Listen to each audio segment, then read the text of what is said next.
My name is William Hancock. I'm 76 years old. Today, though, I want to talk about something I didn't share then, something more personal, something that completely reshaped how I understand love and marriage. I need you to really listen to this because what I'm about to tell you might spare you a kind of regret that lingers for a lifetime. My wife Susan and I were married for 41 years. That's longer than many people watching this have been alive. And for most of that time, I believed we had a good marriage. It wasn't perfect, but it was steady, solid, the kind people admire from the outside. But here's the truth no one warns you about when it comes to long marriages. You can spend decades with someone and still not truly know them. You can share a house, a bed, a routine, and still be strangers where it matters most. Susan passed away 6 years ago, pancreatic cancer, diagnosed in the spring, gone by summer, 4 short months from healthy to gone. And during her final weeks lying in a hospice bed, she said something to me that hasn't left my mind since. She said, well, William, we spent too much time trying to be right instead of trying to be close. At the time, I didn't fully understand what she meant. I felt defensive. I thought, didn't we have a good life?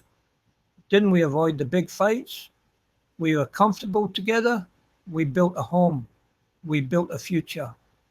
But that was the problem. We were comfortable. And comfort isn't the same thing as connection. For years, Susan would suggest small things, nothing dramatic.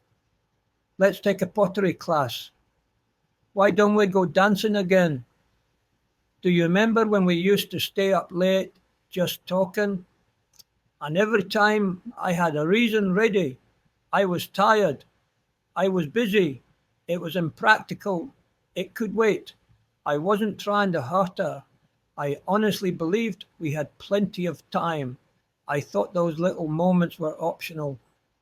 I believed the big things, working hard, staying faithful, being dependable, were enough. They weren't. Well, I used to think love was about showing up when things went wrong, paying the bills, being there during emergencies. And yes, those things matter. But what I failed to understand is that love is built quietly in ordinary moments. It's in the conversations over coffee, the walks taken with no destination, the way you listen, truly listen, when your partner talks about their day. I didn't stop doing those things all at once. It happened slowly. So slowly, I barely noticed. One skipped conversation turned into another. One, not tonight, became a habit. One, we'll do it later, quietly turned into never. Susan adapted.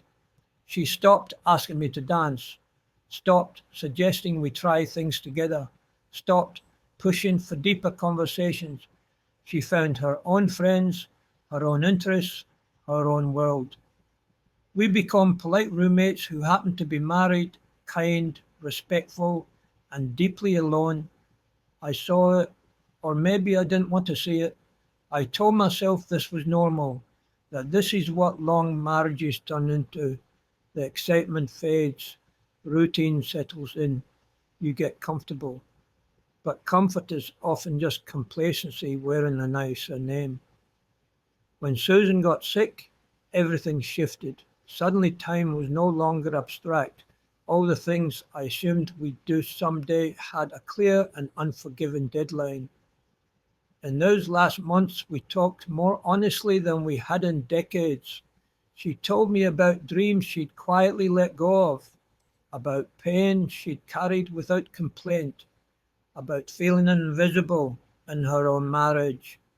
One night, a few weeks before she died, she told me about a trip she had always wanted to take to Scotland. Her grandmother was from there. She dreamed of seeing the Highlands, walking through the villages, understanding her roots. She had mentioned it to me many times over the years, and every time I brushed it aside. Too expensive, bad timing, maybe after retirement. We never went, and now we never would. She didn't sound angry when she told me. That's what hurt the most.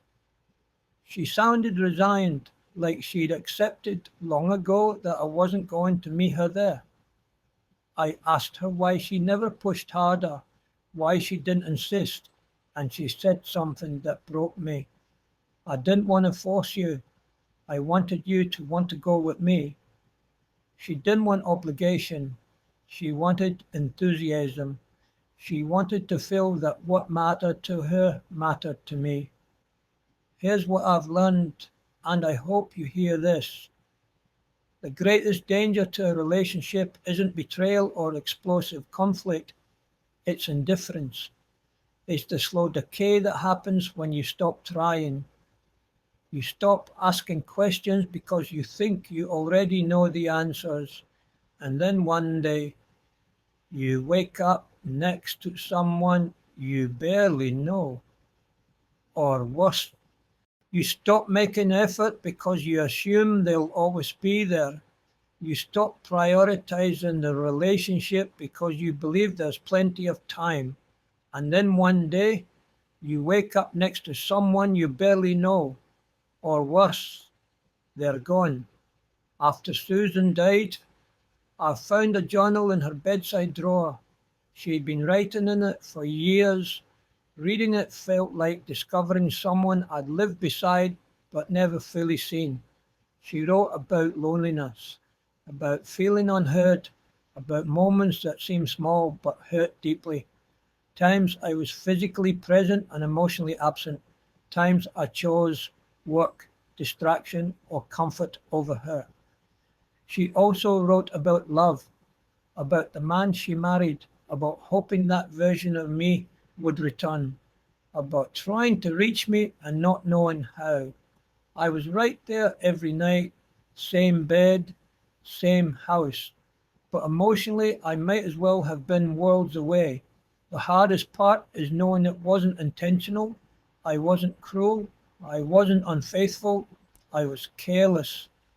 I assumed doing nothing wrong was the same as doing something right. Relationships don't usually end because of one dramatic failure. They end because of countless small omissions. If you're in a relationship right now, ask yourself this. When was the last real conversation you had? Not about schedules or errands, but about dreams and fears. When was the last time you did something purely because it would make your partner happy? When was the last time you looked at them and felt genuine gratitude that they're in your life? If you can't remember, you're walking the same path I did. No one gets forever. One of you will go first, eh? And when that happens, there are no rewinds, no postponed conversations, no trips saved for later. Susan and I had 41 years, and I wasted too many of them being comfortable instead of connected, being right instead of being close. Don't repeat my mistake. Love isn't something you feel once and then maintain on autopilot. It's something you practice every day in small ways and large ones. By staying curious, by making effort, by choosing connection even when it's inconvenient.